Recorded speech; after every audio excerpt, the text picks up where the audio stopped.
All right, look, if you cannot bear to live one more day in a bland, boring, basic apartment, then you are gonna love these 10 ideas to add major drama to your decor.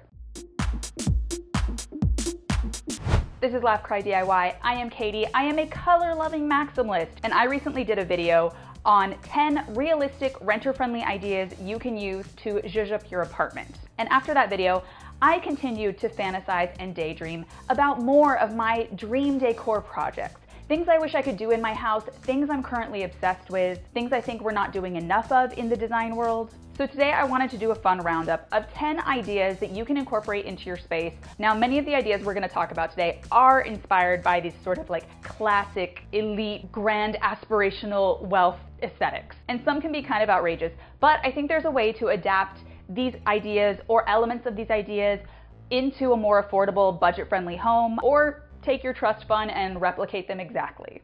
And before we jump in, AI has now come to haunt us, and so sometimes it can be really hard to find pictures of like real spaces. So I did my best to pull inspiration from places that actually exist, even though most of us are probably too poor to ever step foot in them. Okay, so let's start with something that I absolutely adore. I am jealous every time I see one, and that is ceiling murals. Okay, I love color and pattern. I love to wallpaper walls, but sometimes I need more. I need the ceiling to tell a story too. Hence, I have developed an absolute love affair with ceiling murals, ceiling wallpaper, or just painted ceilings in general. You can do so many outrageous things with this concept. You can paint elaborate patterns on your living room ceiling. You can paint a contrasting pattern like this hotel in India. You can create illusions like the striped tent in RuPaul's mansion. I've seen people do a starry night on their ceiling. You can do beautiful murals that look hand painted. You can do a wallpaper pattern, or you can get crazy like some amazing artists. The artist Claire Tabouret painted her ceiling with vintage tarot cards. I absolutely died when I saw this. I don't think I've ever recovered. It is such a unique way to use the segments on her ceiling. Another artist I die for is, and I'm gonna try to pronounce this correctly, João Incerti. He's a Brazilian artist. He does stunning mural work, and his painted ceilings are to die for. I'm gonna link what I believe is his home tour below, and you guys, you are not gonna be ready for it. All this to say, ceilings are such a great opportunity to get creative, to go nuts. It's a really great thing to do, especially in something like a small powder room or small bedroom where you want like a really big, bold surprise. You can paint them, you can wallpaper them, you can use my hack of using liquid starch and fabric to create faux wallpaper. You could even hang a tapestry or put a rug on a ceiling. So really, just think of your ceiling as your floor upside down and just go nuts. And also, if you do, please send me photos because you know I love to see your guys' DIY nudes. Alrighty, moving on. Number 2, monochromatic rooms. Now, after we just went wild on our ceilings, maybe we want to tone it down but still maintain some drama. And I know that crazy pattern is not for everybody, but there's so much you can do with color alone, especially if you use a monochromatic palette. This is an approach where you just choose a single color and you play with the tone and saturation of that color in the space. It's a beautiful way to create a lot of like dimension and mood. You can do this with every color of the rainbow. You can go really playful and bright. You can go really kind of light and relaxing. But the real key to pulling this off, no matter what color you're using, is to really mix in different tone, but really different textures within the space. That's gonna bring you a lot more like visual variety. I also really love when people mix in kind of jewel tones or other textures like velvet, satin, or lacquer. Simple patterns can also add more interest, and you can mix in wood tones that work with the color you've chosen. I also think this is a great, like, safe way to play with color if you're someone who is overwhelmed by color.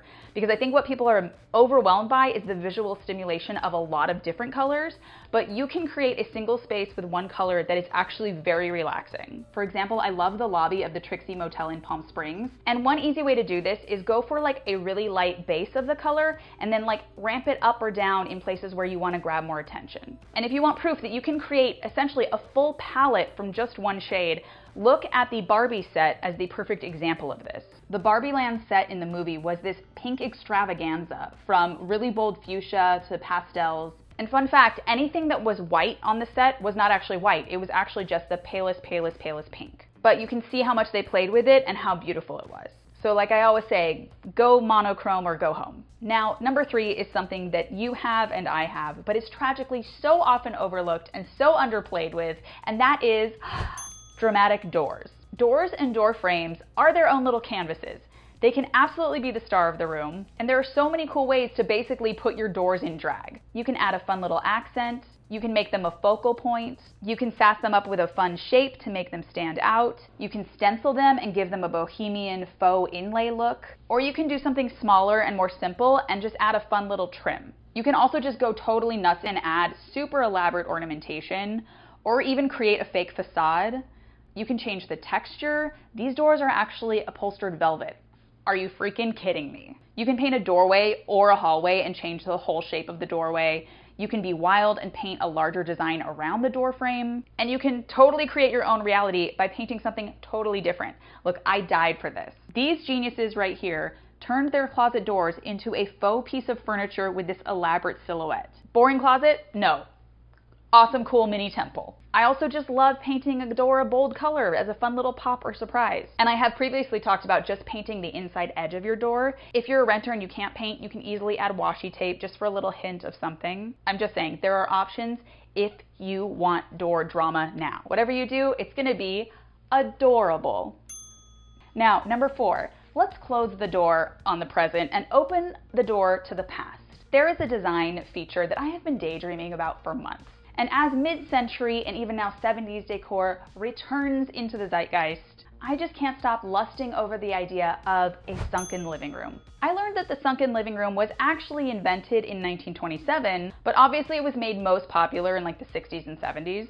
And by the way, if you or someone you know lives in a home with a sunken living room, please send me a picture yesterday. I love sunken living rooms because they feel so groovy and chic and cozy, and they make you want to cuddle up in a caftan and drink 6 martinis and harass a pool boy. But unfortunately, they have gone out of style because of these tragic combination of alcohol and accidents.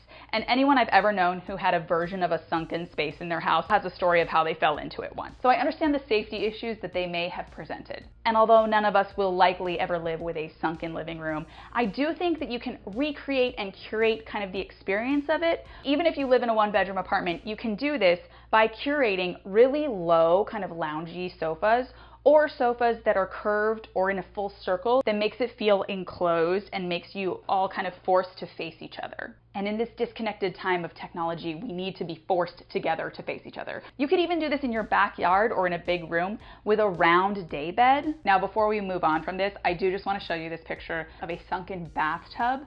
Now, some people absolutely hate this, but I'm telling you right now, if that's wrong, then I do not want to be right.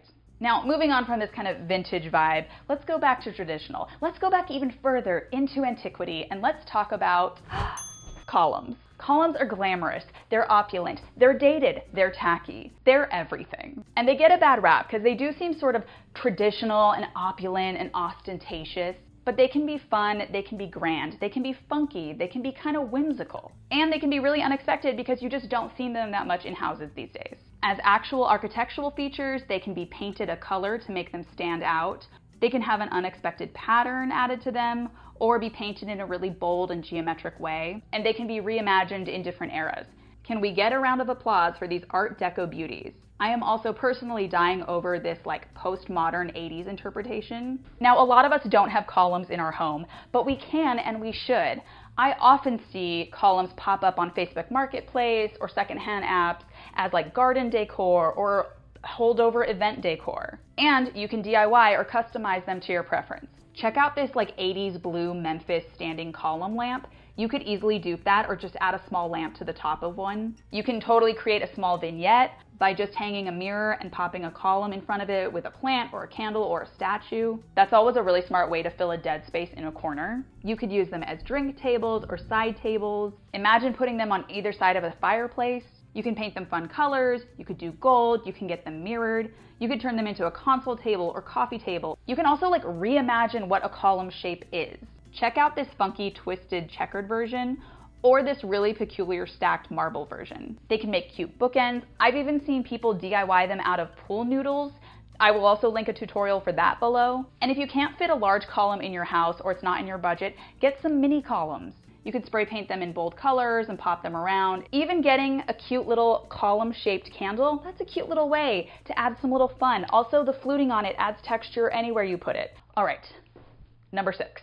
Surprise stripes. I love wonder, I love delight, I love whimsy, and I've been thinking of very fun kind of high drama but low effort ways to get it into more spaces. And I'm telling you, surprise stripes is the way to do it. Stripes are so versatile. They can be very like humble, little cottage. They can be really like bold, 80s graphic. But in general, they're actually a fail-safe pattern to incorporate into any space, any aesthetic, any color scheme. And lately, I keep seeing them pop up in unexpected ways that are maybe very simple but have really high impact.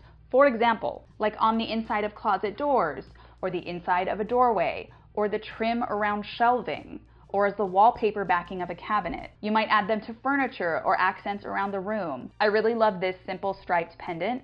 It's unexpected, but such a fun detail. I also love when people use stripes to add personality or create a focal point in a room. Like I love how they use them on this fireplace, which is very unusual. And I like the way you can play with them. For example, we're used to seeing really crisp, straight lines, but I love this hand-painted striped wallpaper detail, and you can go totally nuts. This entirely striped kitchen includes stripes over the cabinetry. So think of ways you can incorporate stripes in like subtle or bold ways.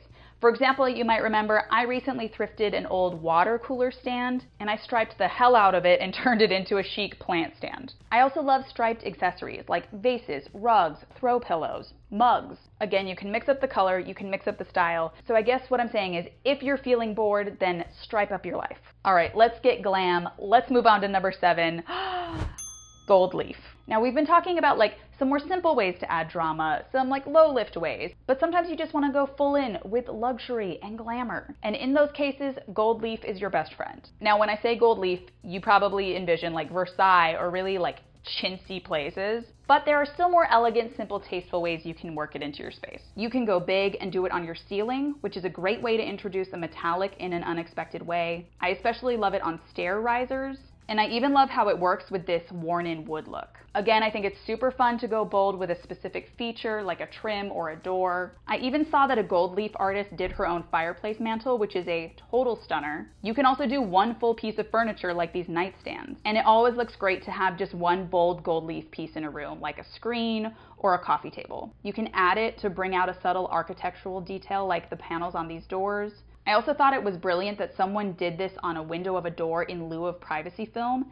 That is super clever and unique. Also, anything gold is great to like bounce light off a space. So you may remember in one of my more moody makeovers, we brought in a full gold leaf piece because we were using a lot of dark colors in the space. And also you can gold leaf over things that may already be gold, but you don't like the color of. I once did it on a lamp base that I didn't like. They make traditional gold leaf sheets. They also make wallpaper that's gold. So you could wallpaper like your fridge gold. But one PSA I want to say, I see people on social media doing gold leaf a lot and they're not wearing masks and they're like brushing off full ceilings. Guys, all you're doing in that case is inhaling the gold into your lungs. So I want you to have a gold home, not gold lungs. So please wear a mask when it is appropriate. Now, gold is obviously sexy, but let's get even sexier and take it to the bedroom with number 8, wall-to-wall headboards. Wall-to-wall headboards are luxe. They are glamour, they are drama, and they are totally something that renters can do too. Now, the internet was very inspired by Mandy Moore's Architectural Digest bedroom tour because she had a full wall-to-wall green velvet headboard. I love this because it's very bold, very dramatic. It feels like a luxe boutique hotel, and it can add a lot of character to a room, even if you're in, say, a small studio. You can do different shapes. We've seen a lot of scalloped velvet or channel tufted headboards. These are also DIYs you can do. You can even fake it with paint. I think this like ombre faux headboard is really dramatic. Even if you don't go full wall to wall, you can do something sort of oversized or like in an interesting shape. Like I love this squiggle version, which is wide enough to accommodate 2 nightstands. This is also a genius way to unite 2 twin beds in a kid's room or guest room. You can even do it for a twin bed in a corner. It's just a very bold way to delineate the space. And I especially love faking the look with a different texture or, like I said, a different shape. What I'm about to show you is a brilliant DIY that a girl did with velvet, renter-friendly wallpaper, upholstered cardboard, and caning. It looks super rich and custom. It makes the bed the focal point. I don't know her, but I love her, and I will link more information about that particular headboard below. But honestly, this is just proof that you can hack that sort of dramatic wall-to-wall headboard look with paint, with fabric, with textures, with cardboard, with screens, even a giant rug or a tapestry. You have so many options to make something look really, really dramatic on a really, really little budget. Fun fact that might shock you. I don't actually have a headboard because I cannot decide on what I want, but I know that when I make it, it's going to be really bold and a really big pain in the ass to construct. Okay, number 9. Let's talk about something that is a little less intense, but very, very dramatic, and that is color blocked curtains. Now, in my last video about renter-friendly ideas, I talked a lot about the power of curtains, how they can like totally transform the aesthetic of a room, they can help you build a room, they can help you disguise things. So they're super versatile, but there's a particular type of curtain style that I am really crushing on. And that is, like I said, this color blocked version. I adore this approach where the lower third is a bold color. I also like the way they match the curtain to the wall paint. Also, what's cool about any sort of two-toned effect, especially if you have like 1/3 color, 2/3 not, is that it can visually lengthen the room if you have a room with like smaller ceilings and you want to make things feel taller. I also love this yellow and green version that really beautifully accents the sofa. And even within these color blocks, the style and way that you get the color can give it a different feel. For example, I love these dip-dyed versions that feel really handmade and lived in. And this reverse ombre effect is really cool and dramatic too. I also think it's really interesting to play with texture. You can see this version looks like linen with a green velvet strip, which makes it really interesting and unique. Again, this is a really cool way to like play with the dead space, block off something you don't want to see, and you can totally DIY these by like tie-dyeing or painting or stitching two fabrics together. And again, can be really interesting if you blend textures like velvet and satin or something like that. And like I said in my renter-friendly video, if you have a room where you're not allowed to do any painting, color block curtains can be your secret little tool. And lastly, we are at number 10 of our dramatic, interesting, fun decor pieces. And this one is a piece of furniture that is rare but oh so wonderful, and that is the conversation chair. Now, one thing I think is so interesting about decor is that trends fall in and out of fashion. Colors fall in and out of fashion. But furniture itself often tells the story of a time or a place or a culture. So today I want us to take a walk down memory lane and have a conversation about the very beautiful furniture piece that is the conversation chair. This piece of furniture harkens back to an age when you wanted to engage and socialize and maybe even flirt, but you still had to keep up the appearances of being proper. Conversation chairs allowed you to sit side by side and have an intimate conversation, but still maintain appearances. So not only are they a beautiful design, they're also kind of a low-key, sexy, flirty piece of furniture. Now, I have learned that a two-seater is called a conversation chair or a courting chair, or in French, le confident. Did I say that right? And there are both antique and modern versions of them that we see today. You might see a classic upholstered one. Look at this beautiful ornate wood version. Salvador Dali invented this beautiful chic version, and there are even more modern interpretations. Furniture like this that is kind of unique and unusual and historic can add so much drama to a room. Now, if you're not into conversation chairs because they're too basic in your opinion, then let's talk about the three-seaters, which are called chaperone chairs because of course it allowed you and your crush to sit there and chat and your chaperone to look away discreetly, right? And obviously the three-seaters are also pretty and glamorous.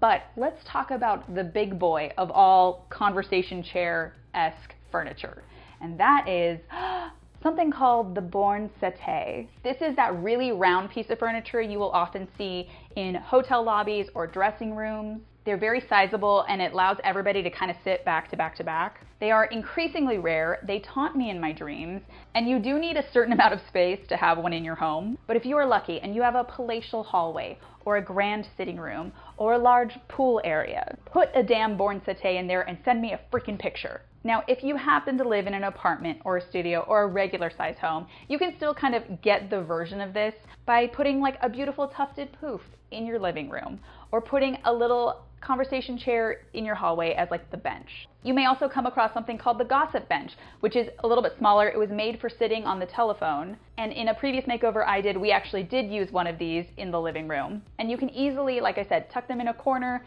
make a little vignette. And most importantly, anytime you're in an antique store or thrift store and you come across one of these, sit your ass down and think about all the gossip and drama that occurred when people were sitting on that beautiful piece of furniture. So there you have it. Another epic roundup of fun, dramatic DIY decor ideas that you can adapt however you want. I am absolutely dying for someone to do a ceiling mural. Please, please, please, please, please, please do it. Please send me pictures. And if you like DIYs, decor, and inspiration like this, I send out a monthly little roundup of fun like tips and inspiration. You can sign up at my newsletter below. Hit subscribe if you want to be my friend on this channel. And I hope you guys like this type type of video. I want to do more of these to share kind of the ongoing inspiration I have that I can't necessarily execute in real life immediately. So let me know if you dig this. Let me know if there's certain types of themes you want me to tackle. So until next time, have fun designing your home, have fun expressing yourself, and most importantly, have fun causing as much drama as possible.